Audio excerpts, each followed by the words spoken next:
Hello friends, तो कैसे हो आप सब लोग। तो बहुत दिनों से ब्लॉग वगैरह नहीं आ रहे थे क्योंकि लास्ट जो है मैंने होली का डाला हुआ था और जस्ट DT+V का जो पेडालॉजी, उसके बाद डेली ब्लॉग मेरे कोई भी नहीं आ रहे थे। एक्चुअली जो 14 मार्च जो है मेरा लास्ट था कि मुझे अपना जो सब्जेक्ट 2 है उसको कंप्लीट करना है।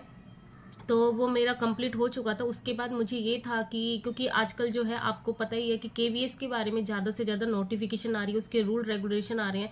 तो उसकी वीडियो मैं भी देख रही थी, तो मुझे भी ये समझने में टाइम मतलब मुझे चाहिए था कि मैं किसकी प्रिपरेशन करूँ।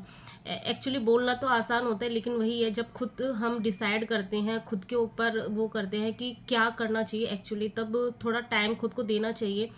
क्योंकि यही है कि प्रिपरेशन से पहले आपको ये तो पता होना चाहिए कि आपको करना क्या है। अगर आप बिना प्रिपरेशन के, बिना कुछ प्लानिंग करके आप कुछ प्रिपरेशन करते हो तो उसका कोई मतलब नहीं होता, फिर आप कहीं भी किसी रास्ते पे नहीं पहुंचते हैं। तो यही मेरे दिमाग में चल रहा था कि कैसे क्या करना है, लेकिन अभी मैंने मन बना लिया है। और जैसे कि जो DT+B के जो टीचिंग नॉन टीचिंग के जो है, मतलब मैं नॉन टीचिंग के और म्यूजिक और जो ड्राइंग टीचर, उन्हीं की एग्जाम शीट आई हुई है। तो उसके हिसाब से जून से पहले DT+B के कोई एग्जाम की कोई ऐसा सुनने को नहीं आ रहा है। फिर भी आप जो है अपना जो भी आपने किया हुआ है सिलेबस, उसको बस रिवीजन आप करते रहो कि एटलीस्ट जो आपने किया है, जो आपने नोट्स बनाए हैं, वो आप भूलो नहीं। ठीक है। लेकिन अभी जो है KVS का ज़्यादा सुनने में आ रहा है, तो मैंने क्या है KVS के ऊपर ही ज़्यादा फोकस करना स्टार्ट कर दिया, क्योंकि आपको पता ही KVS जो है वो ज़्यादा टाइम देता नहीं, और जिस तरीके से उसके वन बाई वही हर डे जो है, डेली जो उसके नए रूल रेगुलेशन आ रहे हैं, दैट मीन्स क्या है, उसकी नोटिफिकेशन है वो जल्दी ही आने वाली है। तो नोटिफिकेशन से पहले पहले मेरा यही प्लान है कि मेरा जितना भी मैक्सिमम से मैक्सिमम मेरा सिलेबस हो जाए, तो वो मेरी कोशिश है। तो अभी जो है मैंने जो मेरा जो 21 जो मार्च से मेरा जो है 40 डेज का जो है टारगेट स्टार्ट हो गया है। स्टडी टारगेट मैंने बताया नहीं, एक्चुअली मैं पहले खुद देख रही थी और मैं इतना ज़्यादा मतलब इसमें इन्वॉल्व हो गई थी कि मुझे अपडेट करने का टाइम ही नहीं मिला। और मैं देखना भी चाह रही थी, एक्चुअली मैं शेयर नहीं करना चाह रही थी कि 40 डेज का स्टडी प्लान, क्योंकि आप लोगों को यही लगता है कि मैं स्ट्रेटेजी बनाती रहती हूँ।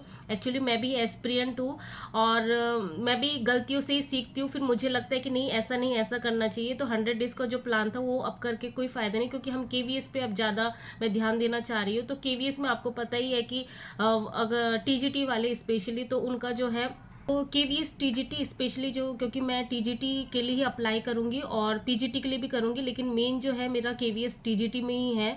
चाहे KVS और DT+ में मेरा मेन फोकस जो है अभी TGT में ही है। तो उसके हिसाब से जो है उसका जो पेपर होता है 180 मार्क्स का होता है, तो उसमें से जो सब्जेक्ट है वो 100 मार्क्स का होता है। तो इसीलिए जो मैंने सबसे पहले यही ट्राई किया था कि 14 मार्क्स तक मेरा जो सिलेबस है वो कंप्लीट हो जाए। अब जो मेरी नेक्स्ट जो 40 डेज में जो मेरी प्लानिंग रहने वाली है वो ये रहने वाली है कि जो मैंने सिलेबस अपना जो मेरा सब्जेक्ट है पेपर 2, उसको उसका अच्छे से रिवीजन करना है, क्योंकि मेरी जो कोर्स की वैलिडिटी है वो मई मंथ में आपका मतलब फिनिश हो जाएगा। तो मुझे मल्टीपल टाइम्स उसका रिवीजन करना है, क्योंकि जब तक आप कॉन्सेप्ट को पढ़ते हो, समझते हो, अच्छे से उसमें डेप्थ तक नहीं जाते हैं ना, तब तक आप जो है अगर कोई डिफरेंट क्वेश्चन बनता है तो आप नहीं कर पाओगे। तो आपको डेप्थ तक जाना है, तो बार बार रिवीजन करना पड़ेगा। इसलिए मैंने ये टारगेट बनाया था कि 14 मार्च से पहले पहले मेरा सिलेबस हो जाए, जिससे उसके बाद जब भी एग्जाम हो मेरा बस ये काम रह जाए कि मुझे जो है प्रैक्टिस और प्रैक्टिस करनी है, रिवीजन और रिवीजन करना है। तो वही फिलोसफी लेके, वही थॉट लेके मैंने जो है अब ये सोचा हुआ है 40 डेज में कि मेरा पेपर 2 तो रिवीजन होगा। ठीक है। और उस जो 11 12 का ही मैथ जो मेरा पेड बैच है उसमें, तो ये मेरा रिवीजन में जाएगा। प्लस इसके अलावा जो है 40 डेज के अंदर मुझे ये मैंने टारगेट बनाया हुआ है कि मुझे अपना पैडालॉजी सेक्शन है जो KVS TGT के लिए जो 40 मार्क्स का आता है उसको मुझे कंप्लीट करना है, जिसमें 5 यूनिट होती है। तो उसमें जो है अगर आप ध्यान से देखोगे तो यूनिट 1 और यूनिट 2 जो है वो जो हमने B.Ed पढ़ी है या हमने C.TET किया है, या जो अब तक जो भी पैडालॉजी पढ़ी है वो कहीं ना कहीं वहाँ से रिलेटेड है। तो वो समझना आसान है, उसको ज़्यादा हमें हार्डवर्क नहीं करना है। लेकिन जो यूनिट 3 है वो बिल्कुल डिफरेंट है, वो न्यू है। जो जिन्होंने लास्ट टाइम दिया था उनको थोड़ा बहुत पता है, आइडिया है कि वहाँ पे ना क्वेश्चन ऐसे बनते हैं, फैक्ट टाइप के क्वेश्चन बनते हैं और बहुत ज़्यादा क्रिटिकल होते हैं। तो वो आपको बहुत ज़्यादा समझना पड़ेगा, तभी आप उस क्वेश्चन को हैंडल कर टैकल कर पाओगे। तो यही है। तो इसलिए मैंने सोचा कि नोटिफिकेशन आने से पहले पहले मैं अपना पेडोलॉजी सेक्शन कर लूँ, क्योंकि इससे क्या होगा, मेरा जो है सब्जेक्ट में मेरा जो प्रिपेयर है तो वो 100 मार्क्स का हो गया, और 40 मार्क्स का पेडोलॉजी सेक्शन हो गया, तो 140 मार्क्स की मेरी यहाँ पे प्रिपेयर है। उसके बाद जो बचा 40 मार्क्स के, उसमें से हिंदी इंग्लिश मेरा स्ट्रांग है, तो मेरा जो बचा होगा जो है रीजनिंग है, उसके बाद जो जीके है, उसके बाद कंप्यूटर है। तो आपको ये पता है कि जो DT+B की प्रिपरेशन कर रहा है उनका जीके है, थोड़ा बहुत होता ही है। रीजनिंग 5 मार्क्स के होते हैं, हम कभी भी कर सकते हैं, मतलब जब नोटिफिकेशन आएगा इसके बाद में इस पर अपनी वर्क जो है स्टार्ट कर दूँगी, क्योंकि DT+B के लिए मुझे इसको प्रिपेयर करना भी है, क्योंकि बहुत दिन से मैंने छोड़ा हुआ है। तो अभी जो मेरा मेन टारगेट है, इन 40 डेज में मैं ओनली और ओनली जो पढ़ने वाली हूँ, एक तो मेरा पेडोलॉजी सेक्शन ये पढ़ने वाली हूँ, और जो मेरा सब्जेक्ट है वो मेरा मैथ है, तो उसका जो है रिवीजन करने वाली हूँ, ज़्यादा से ज़्यादा क्वेश्चन करने वाली हूँ। तो ये मेरी प्लानिंग रहने वाली है। तो अभी मैं आपको शो करके भी बताती हूँ कि किस तरीके से मैंने पार्ट्स में डिवाइड किया है, क्योंकि काफ़ी लोग जो है मुझे फॉलो करते हैं, और कईयों का सब्जेक्ट मेरे जैसे ही है, और बहुत सारे एस्पिरेंट ऐसे हैं जो KVS के लिए स्पेशली प्रिपेयर करना चाहते हैं, क्योंकि KVS में नंबर ऑफ वैकेंसी ज़्यादा होती है और ईजी होता है पेपर थोड़ा सा। बस यही है कि आपका इंटरव्यू होता है, तो वहाँ पे थोड़ा सा ये रहता है कि इंटरव्यू कैसे करें, लेकिन मेन है पहले एग्जाम तो क्लियर हो जाए, उसके बाद इंटरव्यू भी देखा जाएगा। तो जो भी हो इंटरव्यू के लिए, तो मेरा तो यही कहना है कि आपका सब्जेक्ट अगर स्ट्रांग है और डे टू डे में आप अपने इंग्लिश पे वर्क करते हो, तो कोई मुझे लगता नहीं है कि ज़्यादा कोई परेशानी होने वाली है। लेकिन हाँ, अगर आपका जो है रिटन एग्ज़ाम जो है बहुत अच्छे से होता है, तो आपके अंदर ऑलरेडी जो है कॉन्फिडेंस आएगा, तो आप इंटरव्यू भी अच्छे से आपका हो जाएगा। तो मेन जो है अभी हमें अपने जो है रिटन एग्ज़ाम पे ध्यान देना है। तो मैं आपको शो कर देती हूँ मेरी क्या प्लानिंग रहने वाली है। तो फ्राइडे से ही मेरा स्टार्ट हो गया था, 21 मार्च से ही। तो मैं शो नहीं कर पाई थी एक्चुअली। पहले मैं ये वीडियो बनाने नहीं वाली थी। मुझे ये था कि मैं डेली के ब्लॉग शेयर करूंगी और अपना इसी पैटर्न में करती रहूंगी। फिर मुझे ऐसा लगा काफ़ी लोग जो है मुझे फॉलो करते हैं, तो मैंने सोचा जिनको फॉलो करना होगा वो ये कर लेंगे, प्लानिंग कर लेंगे, ठीक है। क्योंकि मेरी प्लानिंग यही है कि 140 मार्क्स अगर मैं अपनी नोटिफिकेशन जो भी आने वाले उससे पहले मैं कर लेती हूँ, तो मैं काफ़ी अच्छी पोजीशन पे होंगी और मेरा कॉन्फिडेंस है वो बिल्डअप रहेगा, ठीक है।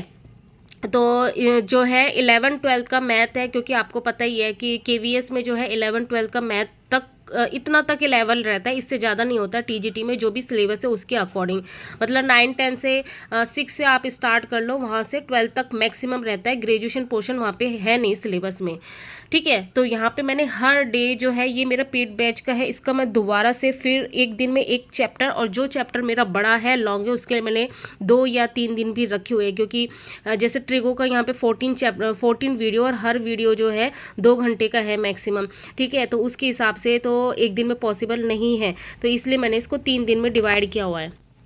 तो इस तरीके से मैंने अपने लिए ये बनाया हुआ था, तो मैं आप लोगों को भी शेयर कर देती हूँ कि आपका अगर कोई भी सब्जेक्ट हो ना, तो आप इसको भी ऐसे कर सकते हो, ठीक है। तो ये मेरा ये मतलब 30 अप्रैल से पहले पहले ये हो जा रहा है इजीली, ठीक है। इसके बाद जो है पेडोलॉजी सेक्शन में मैंने डेली का टारगेट रखा है कि 5 आवर्स जो है मुझे अपना पेडोलॉजी सेक्शन करना है, और जो मेरा पेपर 2 है सब्जेक्ट वो 5 आवर, यानी डेली की मुझे 10 आवर्स की स्टडी करनी है।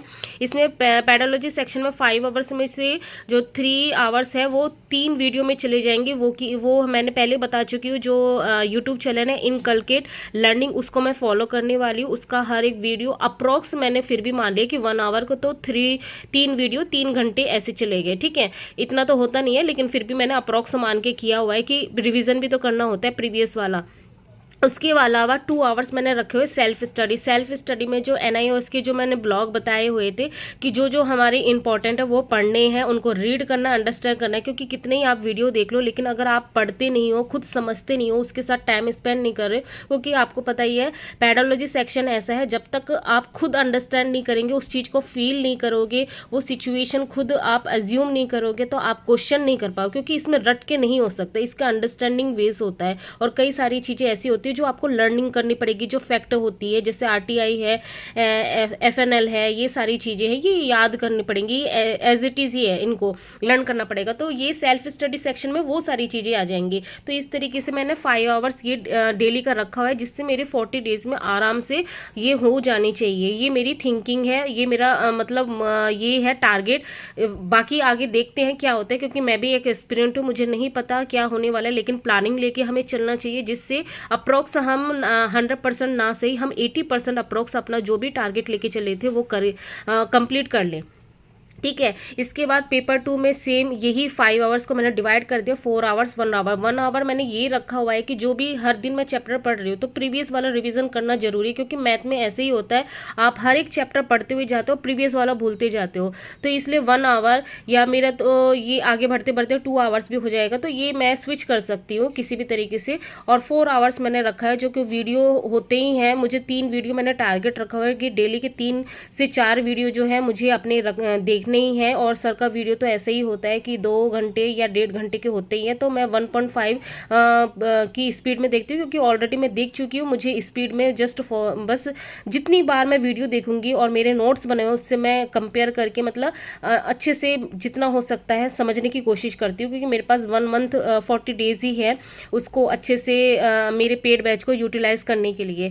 तो ये मेरी प्लानिंग रहने वाली है। तो बस यही था इस वीडियो में, यही शो करना था। आपका जो भी सब्जेक्ट हो, आप भी इस तरीके से पढ़ना स्टार्ट कर दो नोटिफिकेशन से पहले, तो आप बेटर पोजीशन पे रहोगे। तो यही था इस वीडियो में, फिर मिलते हैं नेक्स्ट ब्लॉग में, तब तक के लिए बाय।